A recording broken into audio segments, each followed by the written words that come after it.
The best teams know that there is always room for improvement, always. To better understand how the system works and to set improvement objectives, monitoring and evaluation indicators can be very useful.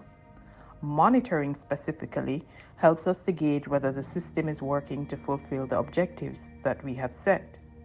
Evaluation, on the other hand, helps us to see if the system is meeting our overall needs and the purpose for which the system was created in the first place. Each system can create its own indicators and set its own objectives. Considering the steps of monitoring can help us to create these indicators. Let's look at some examples of monitoring indicators.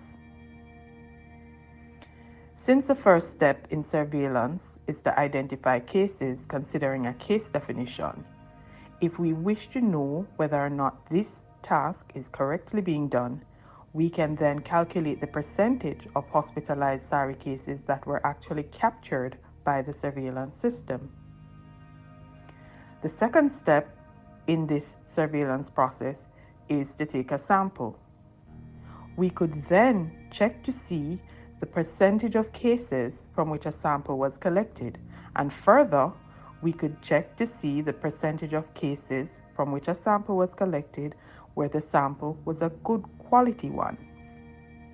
To know if the system can analyze and use the data that have been collected, an indicator could be how many weeks per year the system is functional and able to report data. One of the last steps is to know what happens to the case and to close the case. For example, did the person die? Were they discharged? Knowing the percentage of closed cases can help us to know whether or not we are doing this task of closing cases well. Finally, the surveillance system aims to have data flow between the sentinel sites and the national level be as smooth and as timely as possible. To know if this is happening as planned, we can look at the number or the proportion of sentinel site reports that were sent on time to the national level.